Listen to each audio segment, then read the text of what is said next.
we start with recitations of refuge and bodhicitta, then salutation to Guru Shakyamuni Buddha, salutation to lineage gurus. So here, those of you who have refuge, you can refresh them. So otherwise, just simply acknowledge that the Buddha nature within, and place confidence onto that Buddha nature for all the goodness that comes in your way, including, the enlightened qualities. Then generate the most beneficial motivation, which is the altruistic motivation.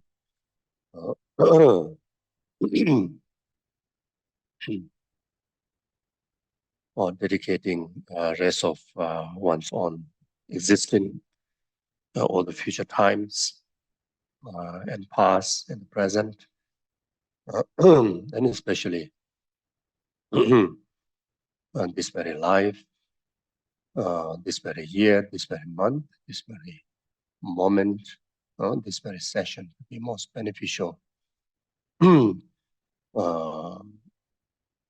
Cause and condition for numberless sentient beings, temporary happiness after their ultimate happiness with enlightenment. Then remember the kindness of, the existence of Guru Shakyamuni Buddha.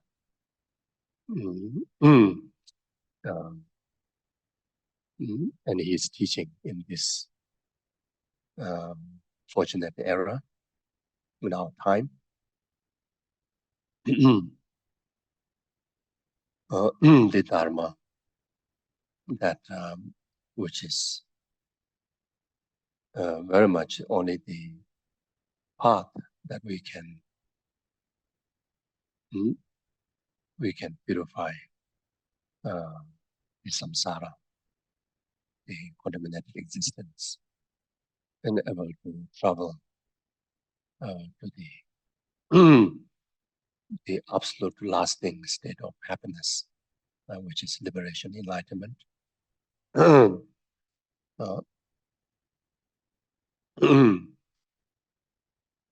And it is not just in word, but there are so many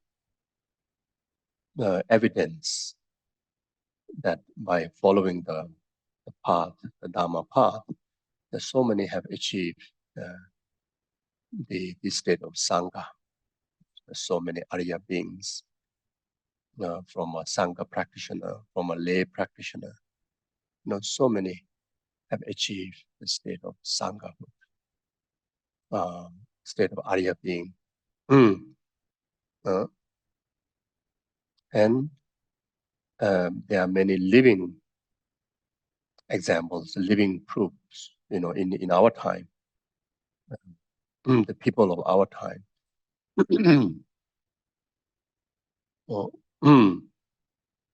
By following the Buddha's path, by taking Buddha as a teacher, then adopting his teachings as a path, then those individuals, achieved arhatship. It's so obvious, like his son Dalai Lama, like Gyabshalom Subramanian, even among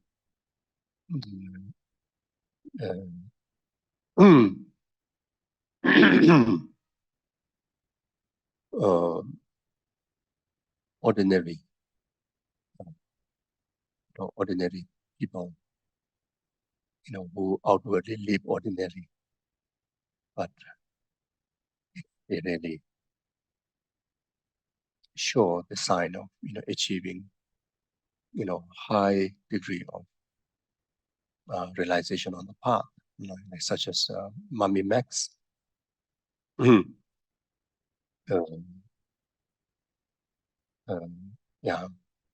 encountered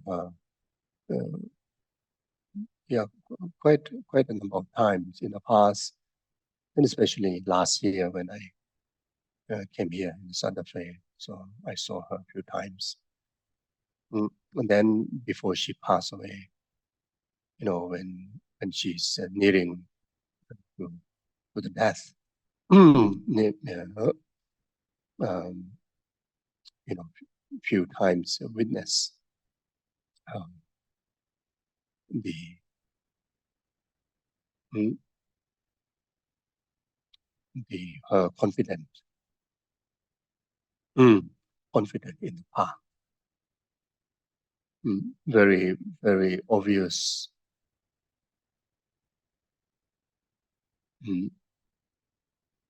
realization, the irreversible faith and conviction in her guru. It very much actualized the Guru Yoga. You can see, complete submission of her life, even from the very, very first time when you look at her journey, when we reflect on her journey, even in the initial stage, that she has this, huge merit from the past accumulation, that she has the wisdom, natural inborn wisdom, to be able to submit herself, completely under the refuge of perfected gurus like Lama Yeshe, Lama Zopa.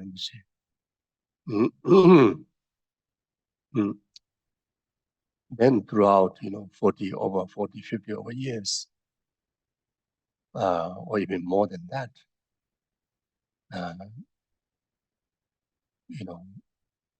very steady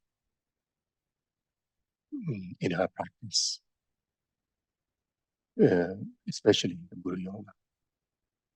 Outwardly, maybe you may not see in so many ritual performances, so many kind of, not really seeing, exotic kind of appearances, practices, but she really able to catch the most essential practice and most profound practice and most important practice, which is the Guru Yoga. She able to really,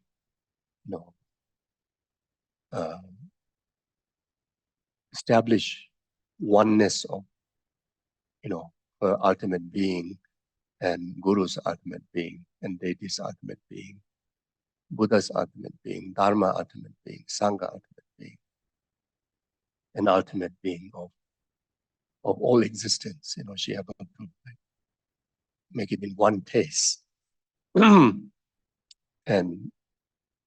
I think she did that, through not just through force of just having abundance of merit from the past, but also great analytical wisdom to be able to understand that. Then I think she did a lot of absorption meditation, on ultimate reality, emptiness. So, before she passed away, those few days, her mind is like so sharp, so alert. She can understand everything. And I think she can understand beyond the language. I think that's what I felt. And she showed that expression. I've experienced being near to, the time of passing away of some of highly realized practitioners and gurus. And so I felt the same energy, the same aspect. during those last very crucial time. That sharpness of the mind, which every practitioner wishes to secure, at the time of dying, in order to, even in our, the conceptual awareness, to be able to be mindful in the Dharma, in the virtue, and to be able to do that is not easy. We need to prepare from long time. We need to practice a lot to be able to do that.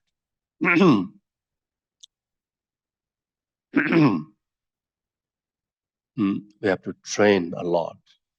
We have to meditate a lot to be able to reach to that stage, because especially if it's going through a natural process of death, the last few days or even maybe a week, and especially on the last 1, 2, 3 days period, the rapid occurrence of the dissolution of elements, like the final stage of dissolution of earth element, like water element, fire element, wind element, etc. It's a rapid dissolution, not slow, rapid. Well, because of that, it causes intense hallucinations. Can you imagine when the dissolution of earth element occurs, to the final stage, it's like whole mountain collapsing onto you. Yourself is like kind of squeezing between, like the two huge mountains squashing in between, like that kind of experiences. That kind of hallucination of mind occurs. It's a natural to everybody. Mm, mm.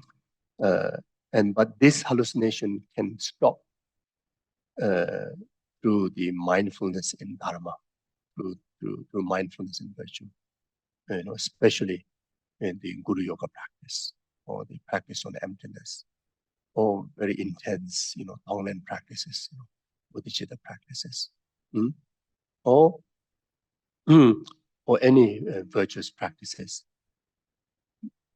But the foundation for that is the long time, steady development of, irresistible faith in your practice, and then irresistible conviction, in that practice. It's not much about like knowing many dharma. It's not about, has to memorize all the techniques, all the philosophies. It's not about that. The main thing is the irresistible faith and conviction. It can be just like completely refuge in the Guru, completeness of refuge in the Guru. Uh, mm, mm. So that will help, that steadiness, help to overcome all those hallucinational disturbances. Otherwise, it's quite obvious to see the fear in the eyes of the dying person. And you can see the movements, the certain reactions physically, like kind of like grabbing everywhere and like scratching, and making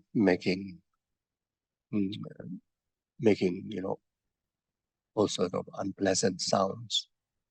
And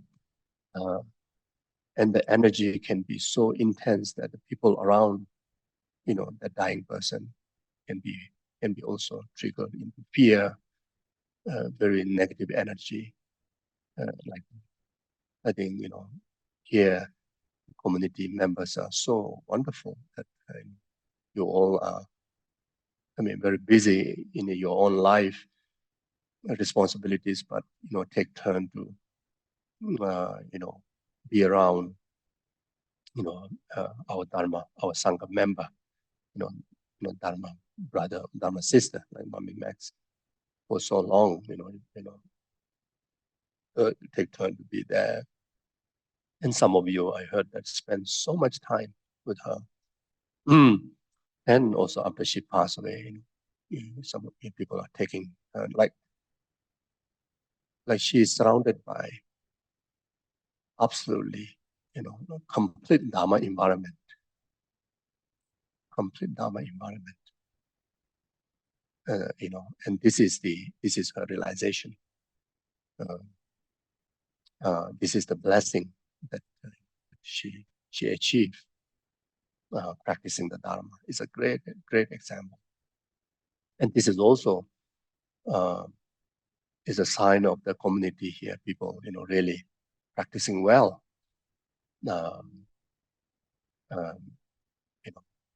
Is a really genuine, true Sangha member here. So yeah, so you see the amazing positive energy, even after clinically pronounced death. So it's like a living energy, and sometimes we normally feel that when we are near, when we experience some of the practitioners pass away, the true practitioners pass away, good people pass away, not just even practicing someone who live a very ethical life, a very compassionate life, and these people pass away, we have this kind of energy. Mm. I can confidently say that she was already in deep meditation, before she passed away. My occurrence with her is about 3 days before she passed away, and visiting 2 days or 3 days, visiting her every day. There's a time that she go into a absolute, absorption state. I think that is like she's already in meditation, absorption meditation. That is helping her to lead into the clear light meditation even after she passed away.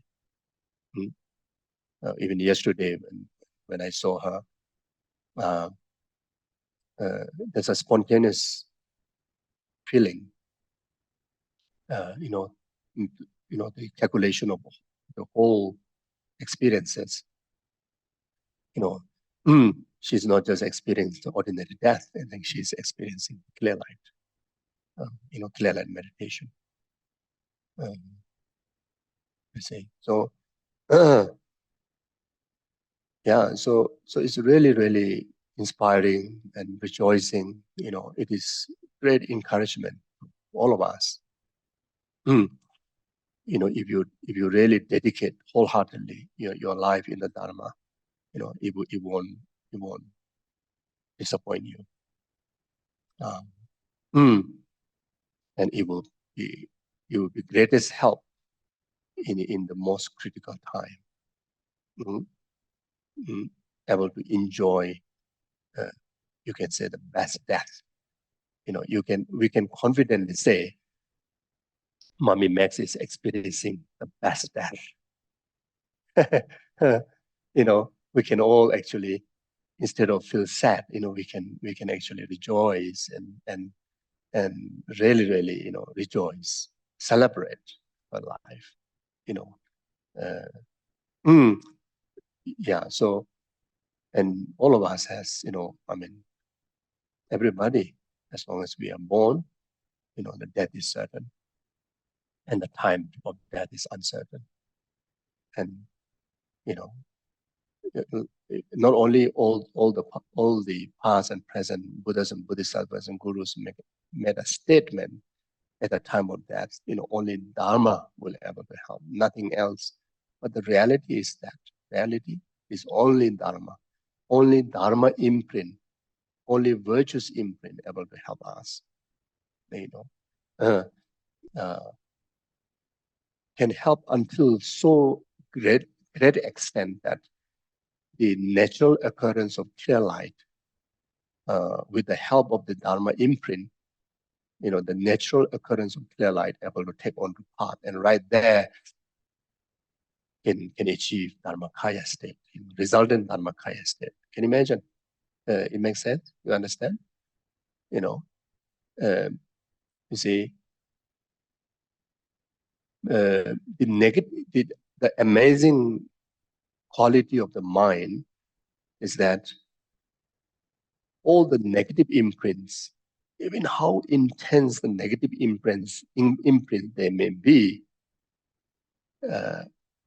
only arises, only fully arises by the condition, as long as there's conceptual mind is there. When the conceptual mind is ceased, when the subtle mind occur, or the clear light mind occur, not even clear light mind,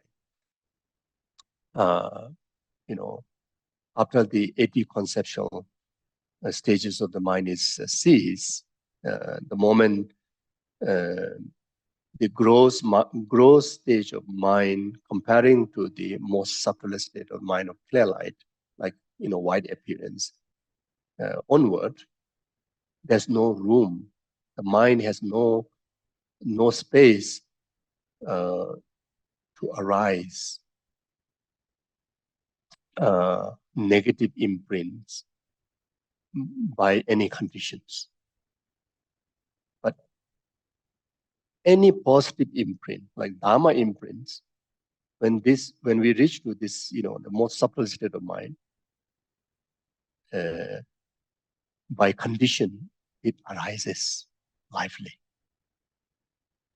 So like an example, if we learn about emptiness, meditated about emptiness, then by the conditions of maybe the Sangha members' prayer after you pass away, when you are at the stage of the white appearance, that emptiness imprint, can be fully awakened. That emptiness experience, emptiness imprint that you left through your learning, through your meditation, become very vivid. It become your wisdom there. You see how deep the ignorance is when in that stage, any negative conditions won't able condition to the ignorance to manifest. You see, so therefore, the period from the white, the death process itself is so important, and especially from the the white appearance, red appearance, black nair appearance, and the clear light stage period is regarded one of the most crucial, is because of that. And very much practicing of Dharma, the lifetime is to prepare for that. It's very much, doing preparation to be successful, taking clear light on the path. Taking that potential, natural potential of the subtle state of mind onto path. All the Dharma imprint onto a path. By your own capability, the habitual capability, or at least by the help of others' dedications of prayers, the family members, the Sangha members, any form of virtues that perform, especially like, when someone pass away at, the right very moment that pass away, then, like 24 hours of, try to try to dedicate as much as prayers as possible, practice as possible, and dedicating for the diseased person is one of the main purpose is all the the accumulation of dharma in that person's continuum to be fully awakened, fully ripened when the meditative state of mind actualize, or when the subtle state of the mind actualize, by the conditions of others' power, like such as refuge and prayers dedications, gurus and the sangha members, so something like that. Yeah.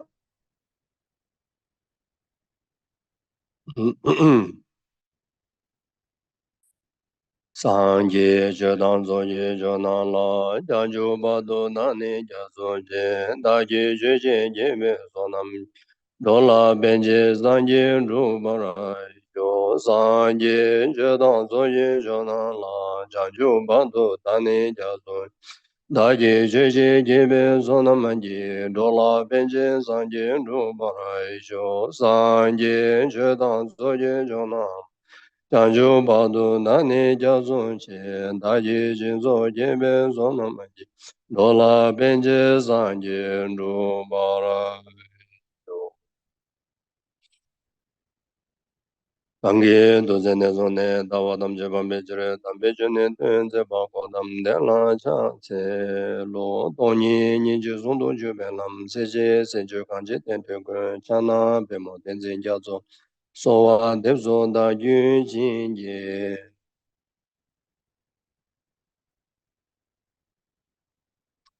Thank you. So our subject on emptiness, isn't it? Emptiness meditation. Yeah.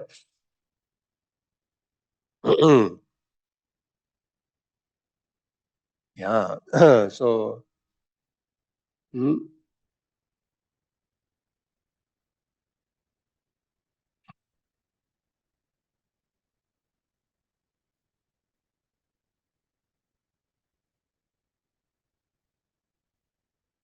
yeah. So I think here, in fact, many senior practitioners, some are great scholars, here, who are very familiar with um, the whole Dharma, and especially on emptiness. So I think the intellectual, uh, understanding on emptiness, I think, then, maybe no one has it. Maybe not many people have a challenge with that. So, mm, mm, so you see, mm, like what stated in the Heart Sutra, the definition of emptiness, in the Heart Sutra, the section, uh, the word form is empty, emptiness is form. Form is not other than emptiness. Emptiness is not other than form. So that is the thing. That is the understanding that has to make sense into our understanding of emptiness, or the absolute reality, ultimate reality in self and phenomena.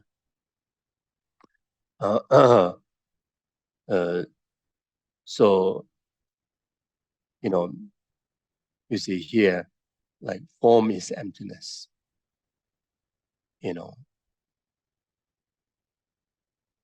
Form is emptiness. Emptiness is form. So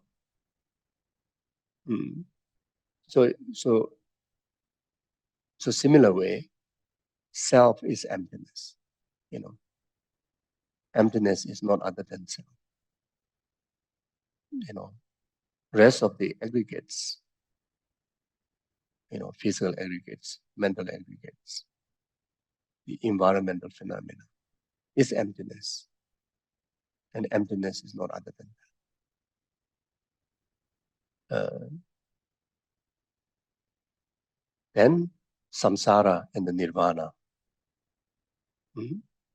this impure state of being, and the resultant stages of the pure stage of pure being, your enlightenment, is emptiness. Emptiness is not other than two, you see. Suffering and happiness, emptiness. Emptiness is not other than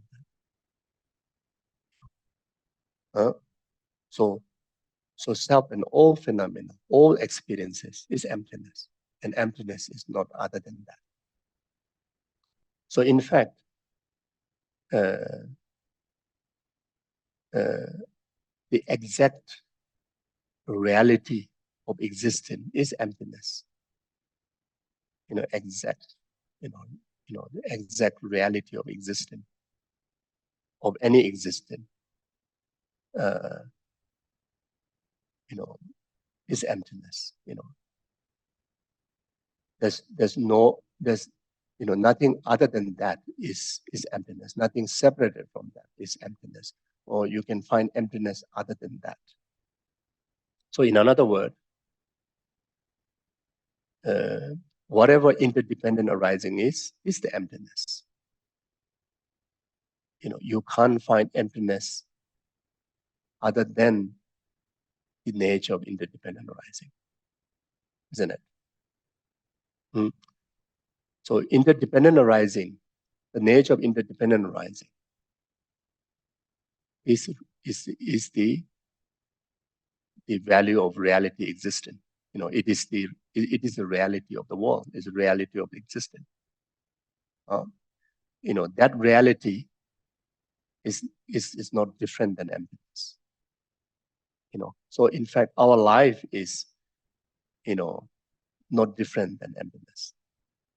Our thinking is not different than emptiness. Because our thinking is interdependent arising. Our life is interdependent arising. You see. So, and the reason I'm emphasizing this is, sometimes we search emptiness out of reality, out of relative truth. We try to find something is out there, so-called emptiness, and that emptiness sometimes, almost like need to discover by negating the reality. You see. In fact, emptiness is the only reason to establish reality. Emptiness is the reason all the existence are possible, isn't it? You see. So that's why we call emptiness as a mother. Mother is the reason of the child. Without mother, no child. How strong father out there, no mother, no child. Then the father may say, without the father also, just have mother also, no child. And that's so true. Both are right. Without interdependent arising, no emptiness. No emptiness, no interdependent arising. So it's like an argument of father and mother.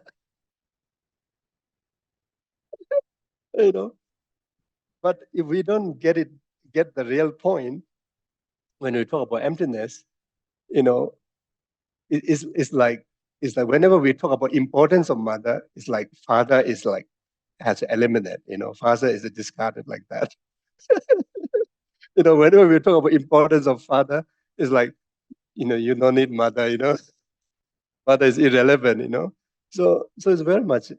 So actually, the more you talk about mother, in fact, you validate the father.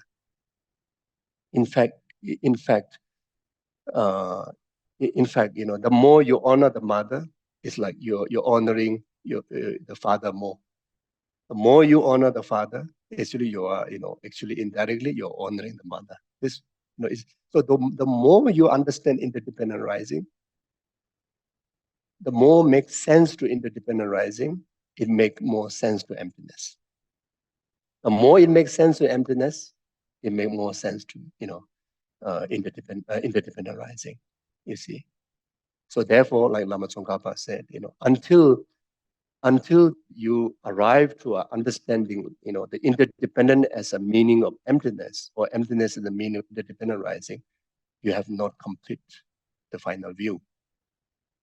You see, even you totally understood the voidness of lack of inherent existence, the voidness of all the graspings, but the voidness of grasping, not understanding in the meaning of the existence of interdependent existence, then still, very much fall into one of the flaws, like nihilism or inter-nihilism. Like whenever you're able to establish existence, uh, there's very much, like without establishing substantial existence, like there's no possibility to establish existence. Like even in the philosophical, uh, the schools, like even the Prasangika Madhyamaka, like what's say,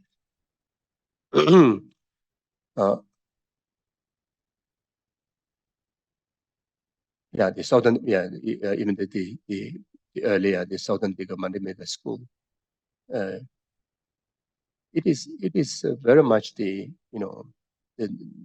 one of the highest school, uh, you know, is very close to Prasangika school, but then still can't establish existence without substantial existence.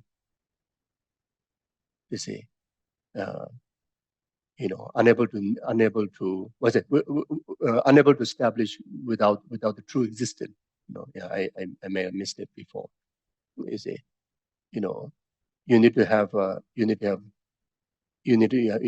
element either from the subject or object, something, some substance, where you can use as a valid ways to establish existence.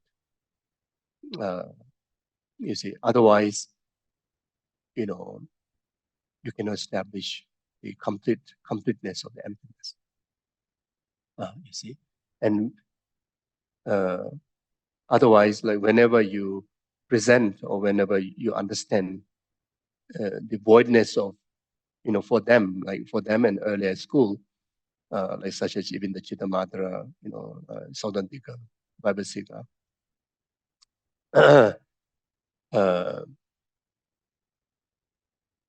whenever they establish voidness, they voidness the way very much without needed the substantial basis, uh, they tends to conclude as a complete annihilation, complete non-existent, unable to establish existence, you see, unable to establish the legitimate, genuine middle way, even though it is complete lack of inherent or substantial existence, but exist. Even it is existent, but not required to be exist on the basis of substantial condition. That middle way, won't be able to establish by any of the earlier philosophical school, except, Prasangika Madhyamaka, you see. So that is like when that relate to us in our day-to-day life, we too, in actual like deeper level of understanding about the emptiness reality, whenever we meditate on voidness, as if like it kind of disappear everything. It very much become nothingness. Instead of able to establish legitimate existence, it tends to like become like an empty, like a space. Like yes, we have to meditate like an empty, like a space, but not establishing things are empty as a space. You see, we tend to lose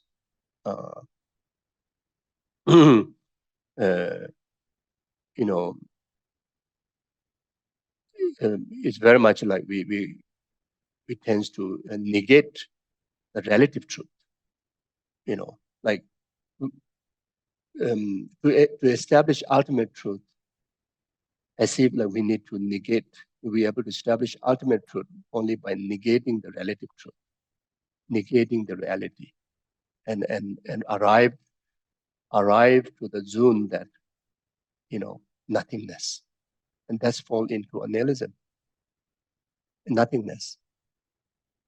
You see, or in other hand, when we establish relative truth, you know, then the relative only able to make sense to us if there is a substantial existence or substantial base, or true, you know, true or inherent base or inherent substance. You know, otherwise unable to, you know, establish existence. You know, you see, when we look into, you know, the form, the physical form that we have, if we want to establish that as a, you know, emptiness, it's very much like kind of we need to see complete losing of the existence, you know, complete nothing, you know, completely nothingness of the physical body, to be able to see the voidness of or emptiness of, you know, our physical body. You know, if you really like try to understand and meditate, it's very much like kind of arriving into that kind of zone, and which is mistake.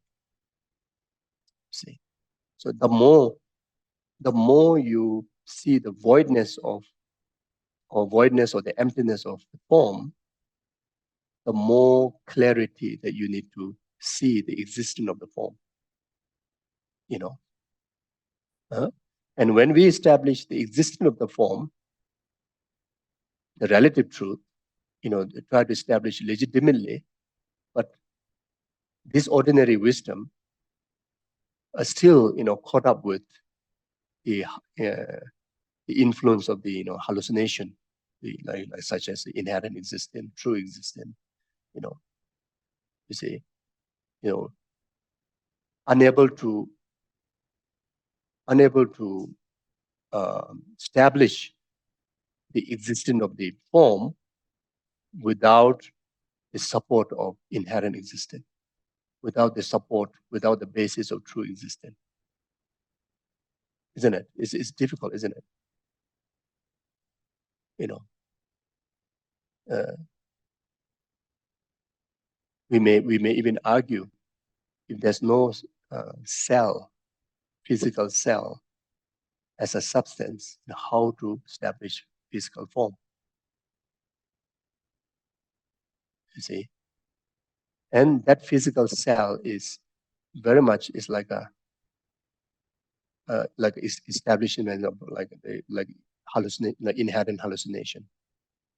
You know, there's something specific out there that either inherently exists or substantially, you know, which is same meaning, but, you know, you may say, okay, I don't assert inherent, but I still assert the, you know, substantial potential should be there in order to define this form is different from mental form. This form, physical form, is a different from mental form. Is, you know, to define this special characteristic of this form, you know, you need special characteristic of substance. You know, so we have that kind of like how to say understanding, or when you do investigation, when you do meditation on emptiness, without that substance, you know, you cannot find special characteristic of this physical form. It's like completely like no basis. There's no basis to establish, you know, physical form. And that very much how to say, very much like fall into nihilism. If it exists, it has to exist on the basis of either true existence or substantial existence or inherent existence. Otherwise, you cannot establish existence, and that is very much similar. Even those great Buddhist philosophers have struggled in that. You see, and for us, it is normal to have that struggle, but the thing is that we need to get out of this struggle, get out of the flow of falling into the either of the extreme, and able to achieve the middle way view, the middle way understanding of the ultimate reality. So therefore, so then you see the next word, form is empty, emptiness form. Form is not other than emptiness. You see, form is not other than emptiness. Means form is not other than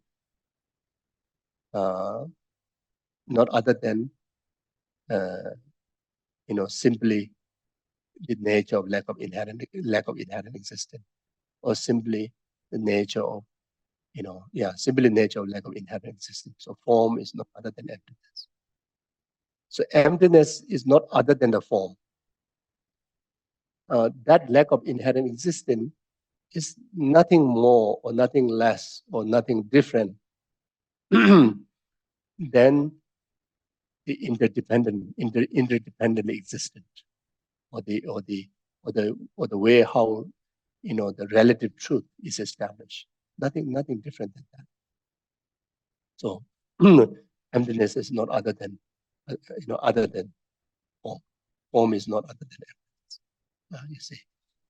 So now, taking that as an example, so as again guided in the Heart Sutra. Likewise, all the other aggregates, constituents, so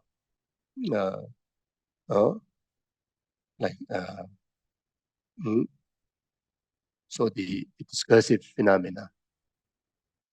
In every phenomena, we have to first, logically establish its understanding. Logically, we have to establish the definition of emptiness in all phenomena. To train us to arrive to a realization on emptiness. First, we need to, we need to get into analytical process of establishing the middle way or the emptiness. And that has to be done not only in one object, not only on self, you see. And that's why the Heart Sutra or any other wisdom sutra have guided very clearly, self and rest of the phenomena, like aggregates and rest of the phenomena. You see, even when we look into the Lamrim, there are many objects of meditation. Object of meditation. Some of the object of meditation specifically designed to loosen the grasping, or specific grasping, like attachment grasping, aversion, etc. Some of the meditation objects has to be a discursive meditation object, many objects. Onto those many objects, one by one, establish the definition of emptiness onto that, like how we establish the definition of emptiness onto the form. Like form is emptiness, emptiness is form, form is not emptiness. So this has to be chanted like a Om Mani Padme Hum mantra, and this has to be exercised onto many objects. Anything that you see, you have to exercise that. Anything you hear, you have to exercise that. Any thought arises, you have to exercise that. So if you ask ourselves, did I manage to do that? For me, no. That's why the emptiness, the the real taste of emptiness is very far. Yes, try to do some meditation on emptiness of self. Yes, try to do meditation on emptiness of form, or maybe yes, also five aggregates. Or the 18 constituent. Yes, but it's too limited. We have like countless things that we see. In fact, we have to do this exercise like how we did on the form to everything that we see. And that's a very important meditation, the analytical meditation. We need to do the same exercise. Anything we hear numberless things, numberless words, then the thought, unbelievable, unbelievable thoughts, like numberless virtuous thoughts, numberless non-virtuous thoughts, and numberless neutral thoughts are also there. So any thoughts arises in us, we need to exercise that. You see, any feelings comes in our way, we need to exercise that. Good feeling, negative feeling, and if we do that, very much like we are equipping, one very powerful layers of, protection or refuge in our system. Even at the beginning level, when you start to practice emptiness, you see, even at the beginning level. That's why, in the Wisdom Sutras, emphasize again and again, like even just the moment you start to like apprehend or meditate on emptiness or practice emptiness, meaning meditate. Practice emptiness means meditate. Either analytical meditation or observation meditation. The moment you do that, samsara get cracked, shaken. It serves as a direct antidote, to the karma, to the delusion, to the suffering, to any form of samsara. You see, but we knew emptiness. I mean, we introduced emptiness long time ago. Many of us, at least me, I can say that I didn't feel anything up to today, but heard emptiness, the word of emptiness, long time ago, maybe 30, at least 40 years ago. And also, try to see the importance and try to understand, learn, and try to meditate also. But long time ago, nothing. I didn't feel samsara is shaken by that. Didn't feel any protection when my emotion arises, negative emotion arises. When challenges comes in my way, the delusions take over all my system. You see, the entire my system become the delusions parliament. No more. Emptiness is like completely like disappeared. And that clearly shows that my training is not enough. In other words, my meditation is not enough. My exercise is not enough. And when you really think about it, oh yeah, actually I've been only exercising emptiness meditation on self, one object. Or when we think about emptiness of other, maybe like think about form. Maybe one occasionally, maybe some other random objects, random thoughts, random emotions, try to apply this, like form is empty, emptiness form is not an emptiness, not an that form. Yes, anger arising, or anger is emptiness, emptiness is anger. Emptiness not other than anger is not other than emptiness. I try to get sense to this occasionally. But that's only even countable in your finger. Few objects only. Never done meditation on anything else. Never done meditation on any of these Santa Fe mountains. Never done any meditation on emptiness. Uh, you know, even these beautiful snowfalls, which every year falls, isn't it? It's just okay, wow, beautiful. There's some attachment develops. Not emptiness develops.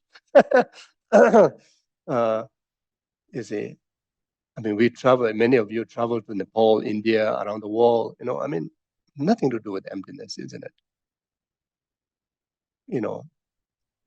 There's a lot of joyful events happen in life. Nothing to do with emptiness. Emptiness is like far away. Emptiness is like something that uh, there's emptiness retreat. Otherwise, emptiness has no business. We have no business with emptiness. uh, you see, and there's so many disturbing emotion arises in us. So many, yeah, and always look for secondary antidotes. We never grab the direct and the most powerful antidote, emptiness. You see, it's not like it's not like kind of like a you know like changing object. When we utilize the dharma as an antidote, like emptiness as an antidote. It's more about the moment you engage in meditation, engage in habitual process. Uh, that itself is called antidoting. Or if you do that on emptiness, then you take emptiness as an antidote to negate, to heal that problem. See, so and meditation, we all know, analytical meditation. The way how this application of the definition of emptiness to the object or the experience comes in our way is analytical meditation. And through that analytical meditation,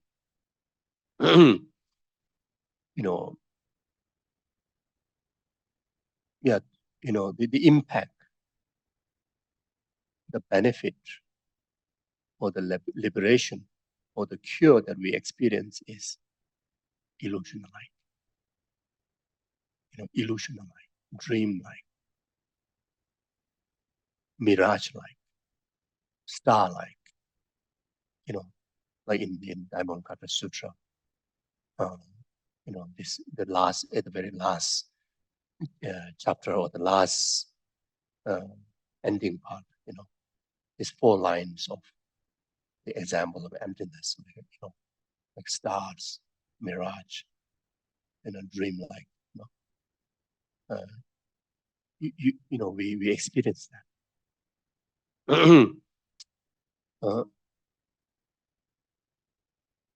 Let's say if anger arises, then if we give an opportunity, before we make any judgment, before we completely explode from the anger, give a little bit of space, to apply the analytical meditation of emptiness on the anger. The nature of the anger,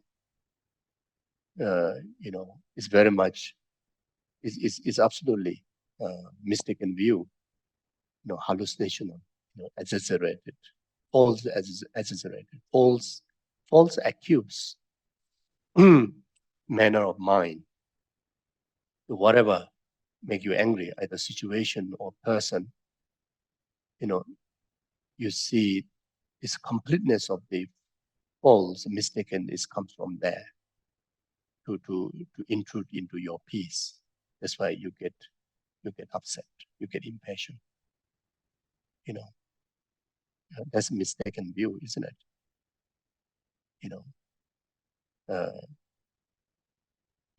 There's karma has a factor to play. And also, even how powerful the disturbing objects out there, if there's no if there's no object, you know, from that subject, the object here, you does not exist in the relative world. There's no way to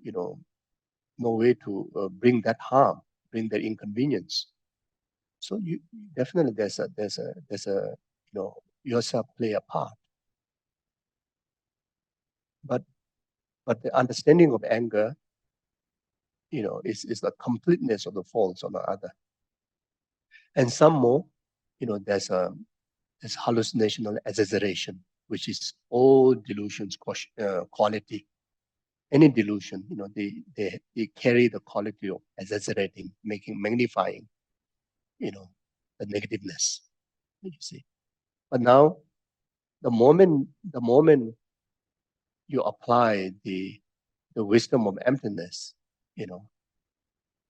uh, whether the anger is real, whether the anger inherently exists from its own side or not, whether the anger truly exists or not, whether the anger really carries a substantial value that which really, only can trigger anger, sprout to anger.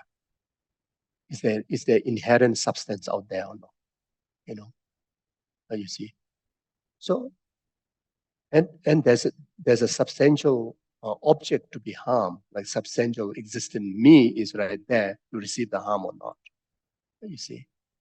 So these are the analytical, uh, analytical, meditation that you can take in. Even the anger itself, it has its own core substance or not, and core value or not. It is an inherent phenomenon. You see. So, mm, and very much you find there's emptiness in the anger, lacking, so let's say, anger is actually emptiness. Why? Because anger does not carry any inherent values or substantial values. It is absolutely interdependent arising, and that emptiness is nothing different from, not other than that anger. That voidness reality, or that voidness truth is ultimate truth, ultimate reality of the anger. You see?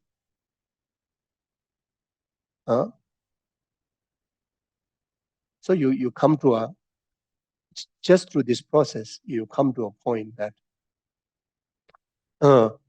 it is exist, but does not exist. Like the mirage. Yes, it's.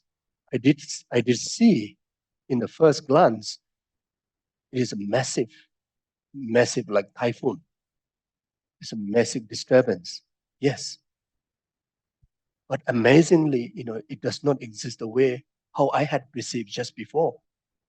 Right after that process of analytical meditation emptiness, you totally flip the whole situation or the whole scenario or the whole picture of the anger and the anger in your relationship and enemy in your relationship. It's really, you come to a point of, you really see like a dream. Like in the dream, it looked like real. When the elephant enter into your room, it really like feel real. But when you wake up, it's not real. And sometimes in the dream, you are partying somewhere, and you wake up, actually it's you're on your bed. You're not in the party room. Or you arrive in certain place, you feel so beautiful. But then you wake up, no, it's still in my room. Okay, it's fine, but not as beautiful as what I dreamed, or not as bad as I dreamed. You see, so therefore, then right there,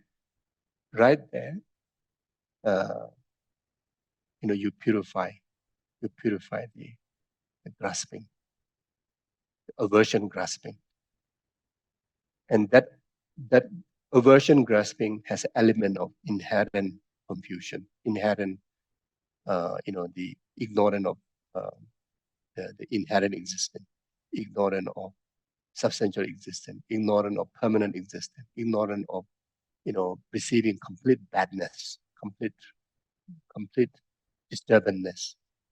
All this ignorance will be purified.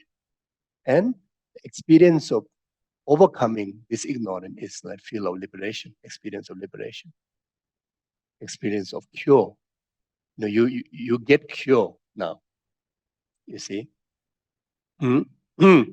And that way now you can say, wow, the moment you taste the emptiness, or the moment you even like exercise in emptiness, the delusion really can get shaken, get what you call crumble or crumbled, like something like mess up, crumble, yeah, maybe crumble or tremble. Yeah. So the moment you use emptiness, then your delusion tremble or crumble or scramble eggs. Yeah, when you look at the scrambled eggs, it's like really completely, the egg is like completely lose its own stand, isn't it? Yeah, I think it's a good example, the scrambled eggs. When you scramble eggs and then, yeah, so the moment you experience, I mean, you exercise with emptiness, then your delusion gets scrambled eggs, become like scrambled eggs. Then it is so effective, relevant, and also is one of the easiest. People think is so. I mean, the moment you hear about emptiness, it's always present the philosophical way until it is hard. Of course, it's one of the most profound dharma, but when it comes to the wordings, um, the amount of pages. Actually, I think emptiness carry the lessest page, less number of words compared to description of many other things. So actually, it's quite simple to use the emptiness wisdom, as an antidote in our day-to-day life, and it is one of the most effective. Let's say when anger arises, ask you to practice patience. It's actually not easy. Ask you to practice patience right there. You see, but if ask you to meditate on emptiness, actually you may find easier. Because it's a kind of like it's kind of like making you to make sense, through logic, through reasoning. That's is much more um, comfortable, during that very critical time. When the anger is already arise, us to be patient immediately is a bit hard, but us to give at least few moments to make you to analyze. I think the angry mind may give opportunity few moments, but angry mind may not give opportunity for you to practice patience that time. When you're fully burst into anger, if you ask, even with offering all the mandalas, say, can you give me chance to practice patience here? Say, no, I'm not going to do that. No way, But I say, give me a few moments to make me analyze. If you win, if I find all the reasons that you are valid, I will follow you. I will get even more angry.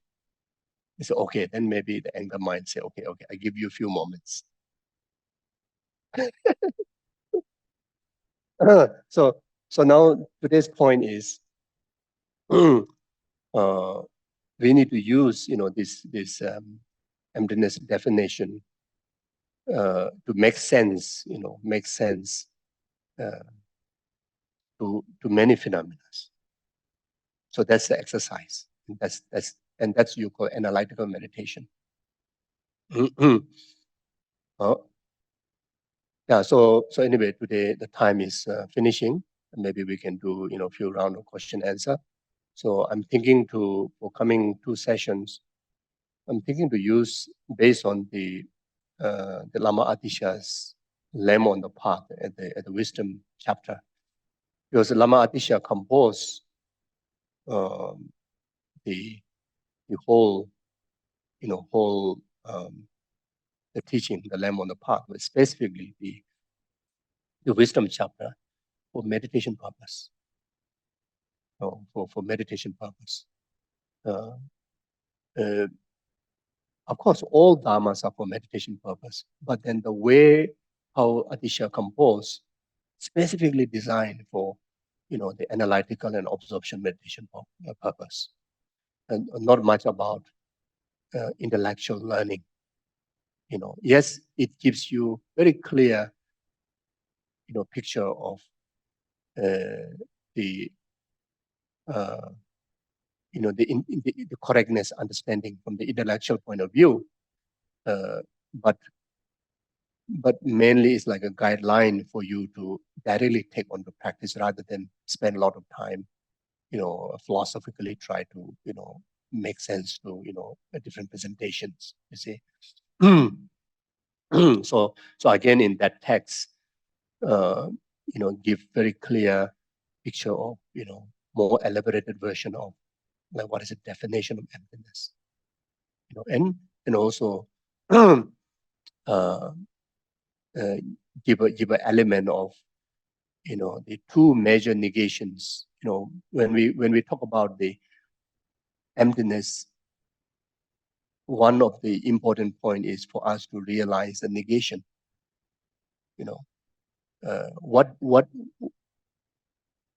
is the thing that you want to empty and bring emptiness? So empty means make it nothingness. The ness here, the word I understand is, or from the Tibetan word, is quite clear. Tongba ni, tongba means empty. Ni is very much is actually is ultimate or existing or that's it. That's the arriving. So it means you establish legitimate existence. But that legitimate existence only can able to do so by purifying something, by eliminating something, by emptying something. So first we need to know what to be empty, what needed to be empty, what needed to be negated. So those are the negation that presented, the basic reference for us to understand, the negation based on the 4 Buddhist four schools, the presentation of the negations. So Buddha have blessed to have these 4 different philosophical schools: Vaibhasika, Sautantika, Chittamatra, Madhyamika. So in Madhyamika, there are sub 2 schools: Madhyamika, Sautantika, Madhyamika, Prasangika. So ultimately, we need to arrive to be able to negate the most subtle negation, which the negation presented by, the final the school, which is Prasangika Madhyamika school, and also the wisdom. By gradually developing, we need to gain the wisdom, the greatest, the ultimate wisdom of emptiness, and according with the Prasangika Madhyamika school, and that school, the main author, the main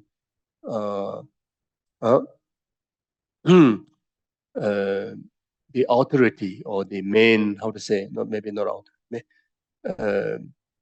the preserver of that, that philosophy, or that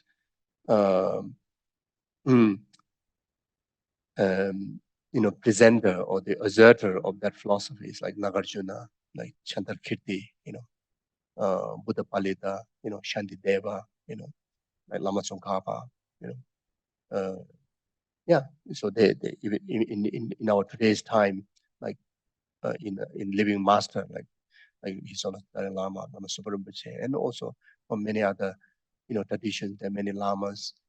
They are mainly the Tibetan Buddhist.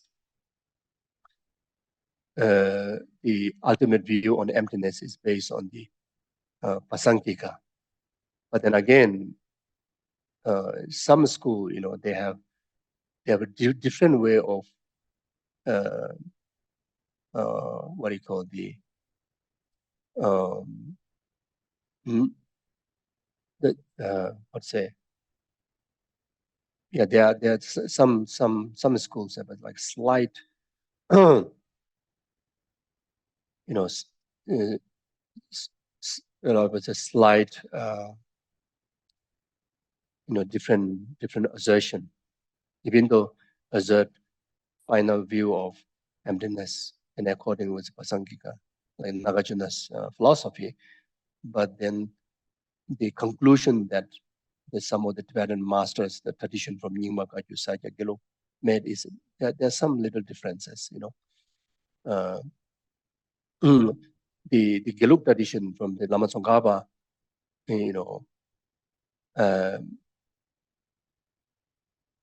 to say, exactly what is said in the three principal aspect of the path. In order to establish, voidness of the existing, you do not need to, negate the relative existence. But in certain school, I think even in Nyingma, the there's an assertion of nothingness, there's an importance of establishing nothingness in order to arrive, the ceasing of even entire, the physical existence is very, very much like a Chittamataran, even though it says Prasangika, but then there's an element of like Chittamataran, but then again, you cannot claim as a Chittamataran because you do not assert true existence. With Chittamataran, do not assert the physical, the tangible, substantial existence. Everything is regarded as imputed by mind. But the problem is the imputed, the mind has to be true existence. Otherwise cannot establish. Otherwise won't have the capability to establish, existence, but then there's some Tibetan Buddhist, schools, they regard, they understand the importance of, total negation of tangible or physical, self-existent, the self-existent here also not talking about inherent existence. The self-existent is, not imputed by the mind. It's like complete totality of like being void. Everything is, like arising of the mind. It still emphasize the way how Prasangika Madhyamaka philosopher would say everything is imputed by mind. Still using this the understanding that everything is imputed by mind. So in order to establish everything only imputed by mind, exists only imputed by mind, then you have to come to a point that entire external phenomena has to be completely dissolved, become empty. But then Lama Tsongkhapa's view, Lama Tsongkhapa's understanding is that in order to understand everything is imputed by mind, not necessarily that you have to bring complete void of the relative existence. Each relative existence has its own relative characteristic, and it is valid. You and me is valid. I'm here and you are there. You have your own special characteristic, and that is not hallucinational. And some Tibetan Buddhist scholars understand, like many Indian philosophers, even from the philosopher, this greater 4 schools. Some they understand is the you know the relative existence of you is my hallucination. And Lama Tsongkhapa says, no, that's not hallucination. That's real.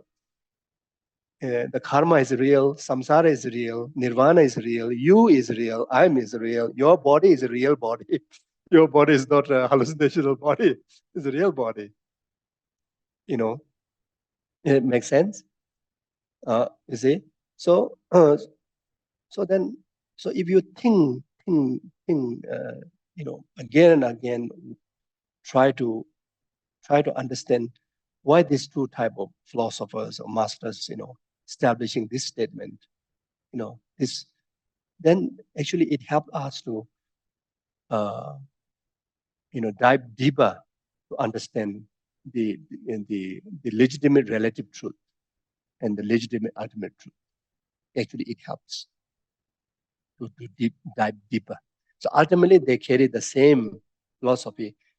All the philosophers, they have a reason to establish opponent, a slight inconvenience to each other, so that you have a base to discuss. Otherwise, just carry on, accept and go. So for emptiness is like a lot of discussion is required, a lot of debate is required, a lot of different opinions is needed in order to deep down diving like that. So, okay, so now it's push at time. Okay, thank you.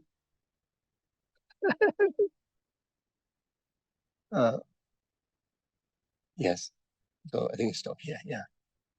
So we take a short break and come back. Puja is when? What time? The puja is at 12. Oh, 12. Oh, okay. And then we'll finish the setup. And okay. Okay. Okay. Okay. Then we break for break. Then we resume 12 o'clock. Thank you. 다게 진예 사베 제와 데텐단 도와 볼랑감베다 쳬브라주죠. 사바베 엠베 닝보레 사시 쇼.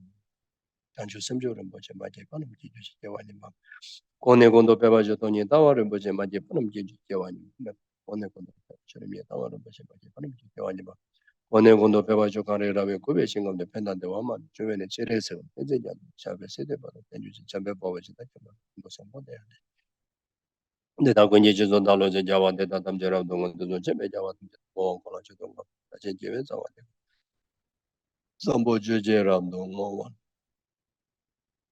Yeah, so the medicine Buddha puja, specifically, dedicated to Mami Max, and also there are many others that who need, prayers dedications. The mats like shamans, mother also, seriously ill, and there's one venerable Kando's father also seriously. So there are many others who request prayer. So. And also it's good for you, good for your family members. So if you have time, then you can join us also through online or in person. Then also tomorrow we have Guru Puja. It's also Guru Puja Day, but also specifically dedicating the Guru Puja for Mami Max. It's actually one of the most profound practice we can dedicate, for someone when pass away, it's the most profound Guru Yoga practice. So around 10 o'clock, isn't it, starting like that? Okay, so today one thing that you take away from this session is apply this emptiness definition in everything that you experience, everything you think, you hear, you see, you try your very best and make it habit that next time, the glasses of that mindfulness and emptiness, analytical meditation is always with you, but without distracting your rest of normal activities. Like while you're driving, you have to feel full focus on your driving, isn't it? But you'll arrive to a point that there's one corner of the mind that is still capable to, to carry that wisdom. So initially, of course, when you're driving, first better focus full on driving. Then otherwise, you train that initially, one by one. So without getting into that, then very difficult for us to, how much we discuss on emptiness, very difficult to, bring impact right away, and as well as to carry the impact for a long time. Thank you.